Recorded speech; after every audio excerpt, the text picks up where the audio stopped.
So, hi Luke. Today I'll be asking you a few questions. So, how's your day going? Can't really complain. Did some stuff for the cubicle, cubing.gg, everything. We got the camp going on right now. So I'm a little tired. It's a lot of kids running around, but it's worth it because. And so, related to that, so you're full ZB, right? Including student and stuff. Yeah, I know full ZBLLs, but my recognition is kind of skewed. Like you're supposed to recognize the OLLCP first and then the edges. That's not how I did it. I did it a different way, and that way is bad, which is why I have so much trouble recognizing cases. So I'm trying to use less ZBLL until after Worlds, and then I have to like reteach myself everything. So if you give me like a ZBLL, I can do it. It's just probably going to take me a hot minute to figure it out. The NAC comps, I think NAC champs. Yeah, at nationals when I had that moment. Yeah, nationals. And so, what are your tips to anybody learning ZBL? Don't learn it the way I did. So the best way to learn any ALG set in general is to like recognize triggers, or like I actually talked about this today. So the triggers that I take into account are like sexy move, anti-sexy, sledge, hedge, and then the first half of soon, the second half of soon, and then just pair insertions. So like RU R prime and RU prime R prime. So if you can find those in your solve and you can be like, oh, it's setup move and then like sexy move, and then like it's some more setup moves and then you sledge it back or something. Like being able to break it down into different parts makes it a lot easier to learn. Yeah, I was learning ZB and most of them are like Sioux and sledges and like basically it's just like multiple OLL and PLL, not PLL, but like ALTs combined to solve stuff. So Worlds is coming up and so are you excited? Very, Yeah. yeah. So who do you think is gonna podium? I think Geng Zhuanyi is going to win. I think Wang Yiheng is going to get second, and then I would like to get third. But in order for that to happen, I have to be on, like on, and everyone else has to be off. So the chances of that are very unlikely. I think first and second are a lock. Like not Timon, Yiheng and Zhuanyi can like be flipped. That I think that's first and second no matter what. Third place, I think it's Timon. But I would like it to be me. It's probably not going to be, but I would say my prediction, realistic prediction, is Zhuanyi Yiheng Timon. Hopeful prediction is Zhuanyi Yiheng me, but that's probably not going to happen. Yeah, and so they're covering your Worlds with ESPN. So what do you think of that? Like kind of cubing as a sport now? Yeah, that's a really good question. It's the first time I've been asked that. So I'm a humongous advocate of getting cubing to the biggest stage. Part of what I wanted to do with my career was go to school for business and then end up being like some kind of sports agent. That was the original like safety backup plan. The dream job before I started this job at the cubicle was to get cubing on a big stage such as ESPN. And I think this is a really, really good way to start because I was going to go to business school to become a cubing agent. So if cubing gets big enough, top speed cubers are going to need like legal counsel or people to look out for them, all kinds of stuff. People to look over contracts, and I wanted to be that person. So I think it's a humongous step in the right direction. What I'm doing now is like I'm part of the cubing.gg coaching branch of the cubicle, and we're wanting to expand that as much as possible. So part of cubing GG is there's a beginner's tutorial that is free, and Phil actually teaches that. So if more people see cubing as a sport on ESPN, more people are going to want to learn how to do it, which leads them back to cubing GG. And so I think that that's going to be also really good. At the very base, I wanted to grow cubing as a sport. Yeah, similar to the Netflix documentary. I just hope it kind of keeps on going because like that documentary was like a one-time thing. I hope they keep on covering it every year. Yeah, I agree.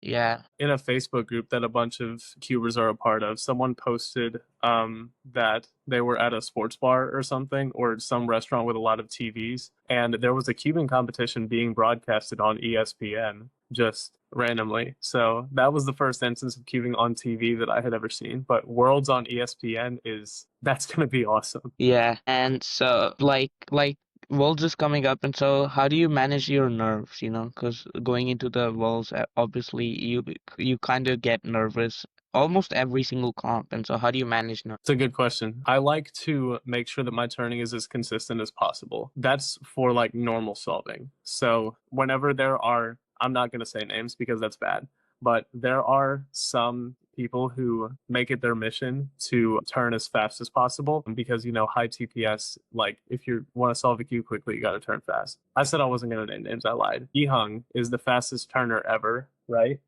Um, he was the clear favorite to win Worlds 2023, and he got nervous, which threw off his turning. Like he lost Worlds because of two lockups and two big pauses that he had because he was not used to turning very fast on such a big stage. Fast turning and high pressure situations don't mix very well. So I have structured my solving in a way where I turn a little bit slower.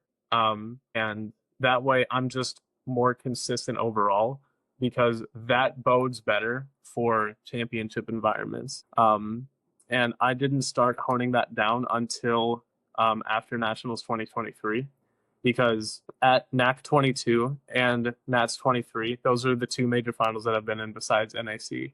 I turned as fast as possible during that.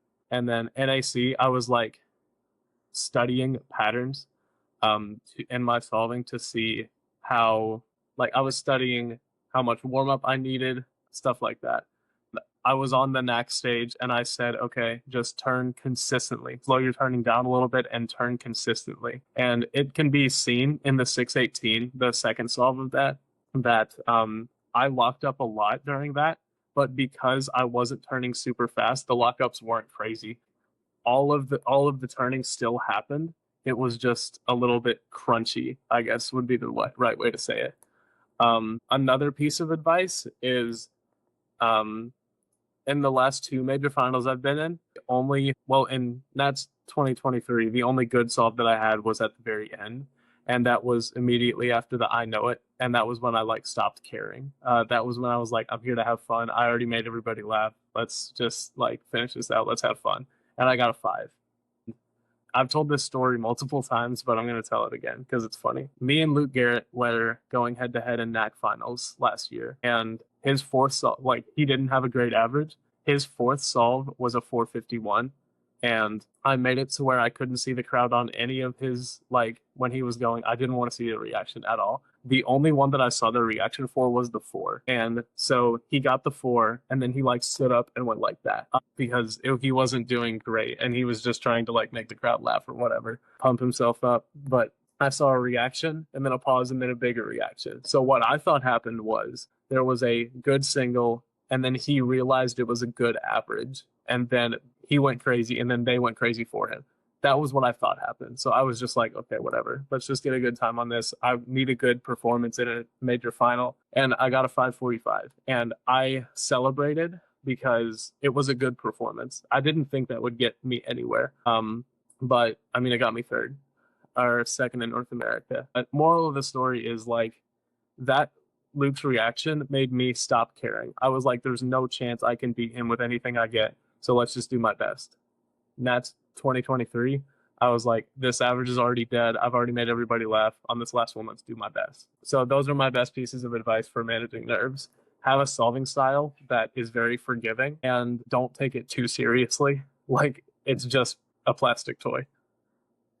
And so what Maddie says about like fast TPS, he said that what he does is like practices a few solves with really high TPS, and so what he tries to do is get in a flow at Gong while solving, but he doesn't try to do high TPS. Just it's just like whenever he gets into a good flow, he has high TPS, and so kind of like that, or like are you telling like deliberately top turn a little slower? The way that I warm up is actually the opposite of that. I try to find a flow as well, and I find that when I am flowing well, my TPS does tend to go higher. But I actually warm up with solves that are so slow that they have no pauses and my fingers don't get tired or anything because I'm barely putting any pressure on them. But I warm up with slow turning. And then I thought that my TPS has always been like 9 to 11 I always thought that was what my TPS was. And then at the camp I'm teaching, this one guy has a smart cube. So he said, I want to see one of your solves on a smart cube because it can like break down everything. So I did a solve on the smart cube and I was like, okay, that was okay. Like it was just an all right solve. And it was 12 TPS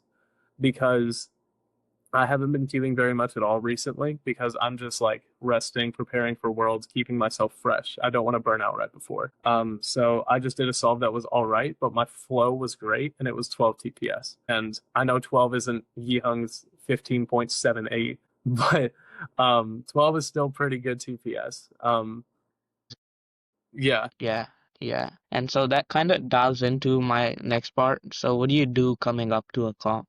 this took a lot of trial and error, but I found out that keeping a consistent practice routine throughout the week is good. The day before I go to a competition, I won't touch a cube. I will pack, like if I have a competition Saturday, I will pack my bags Thursday night. They will stay there all throughout Friday, and I don't take them out until Saturday morning. And then when I'm at a competition, I don't just cube all day. I bring other stuff. Like I bring my iPad to watch shows on it or whatever. I bring like my laptop to do schoolwork, even though I don't have school anymore. At Worlds, I'm going to be working the Cubing GG booth, so I always try to find ways to keep myself busy when I'm at competitions, so I don't have to so I don't subject myself to too much warming up. Because the last competition I went to, I had a lot of coaching sessions that I did in person. My first two averages were really good. They were a 590 with like bad turning, and then a 565, which is a solid average for me.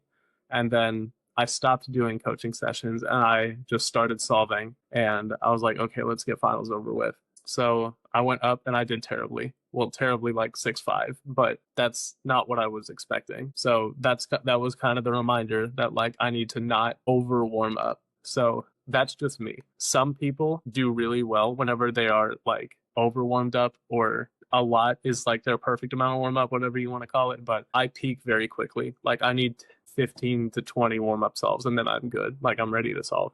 And so the last thing, so cubing GG, basically, uh, like what do you, in the sense, like what do you aim to like kind of see with cubing GG different in the community? We want to make it I don't know how to say it. We want it to be like if somebody wants to improve at an event, we are who they come to. That's what we all want it to be. And I can't speak on it too much just because of like, yeah, privacy and everything. But we want to expand it. We want to make it a legitimate business. Yeah, we're hoping that Worlds is a big boost for us. We're hoping that the camp is a big boost for us as well. Like we're getting written reviews from people who do the camp, and then we're using those to broadcast it and broadcast the website as a whole. We're wanting to expand and we call ourselves the one-stop shop for cubing education. So we want to be if people want to improve, they come to us. That's what we wanted to grow into. So kind of like an all-rounded academy. Yeah, exactly. Okay, and so about the smart cube things, so the last time we were talking about new smart cubes, especially in different events. Like not right now we have majorly 3x3 and then more used 2x2. But then like what do you think about smart cubes for different events like Ski Pyramids or something like that? That's a really good question. I had never actually thought about that before. I thought that a smart cube was just like a gimmick. Like I thought it was something to have, something to connect to your phone. But I've come to realize like after watching like how the app actually works, it could be a really, really great tool because the MoU one, especially, like that's just the one that I'm the most familiar with. That app tells you your splits for cross F2L 1, 2, 3, and 4, and then OLL and then PLL. It tells you how much time you spent not moving the cube. It tells you how much time you spent actually moving the cube. So if you can use that to your advantage, that would be amazing. Like I didn't know about that until a couple days ago. So I'll definitely be getting one for my own 3x3 benefit. So if companies start to make smart cubes for like other um, cubes, I don't think it makes much sense to do them for big cubes. I mean, I could be wrong, but that just doesn't make sense to me. But I think other sprint events or like, not 5, 6, and 7 events that would be a great idea. They're working on a 2x2, smart 2x2. Mm-hmm. Yeah, I think a 2x2 would be cool. I think 4x4 might be pushing it, but I mean that would be cool too. Scube, Pira, Square One, especially. I think Square One and Megaminx smart cubes would be really, really cool. I don't know how you would do a clock, but I don't know how you would do a clock, but that would be cool too. Yeah, and so the last question is like about all of these such events. Like, how do you, what are your tips for somebody trying to all around? Well, I'm not the person to ask, friend. I am the last person you want to ask about all rounding. I do one event and I'm not even the best in the world at that. I'm gonna try to be better all rounded after Worlds, but dude, if you're asking someone about all rounding, ask Luke Garrett. I think what he does is I can like talk on behalf of him, but he can obviously give you a better answer. I think what he does is he like grinds one event for a while. So like let's say me after Worlds, I want to get really good at 2x2. Let's say I want to get good at 2x2. So then after Worlds, I'll spend like a month. I don't think he spends a month anymore because he's already so good at everything. But let's say I want to spend a month perfecting 2x2. So I spend a month and now my global average is like 1.4, 1.3. I'm like, okay, that's great. Now I want to move on to something else. So now I spend a month doing Scube and Pira. And then I spend a month doing that. And then my global gets to be sub 2 for both of those. And then I'm like, okay, I need to retain everything else. So then I go back and I do a month of like practicing all four of them or something. I don't know. I still haven't thought about that. It's something that's in the works, but yeah, if you really want to know about all rounding, absolutely Garrett, because I mean he's the best Yeah, cuber in the world. yeah. All right. So thank you for the interview. Yeah, thanks for having me. Yeah.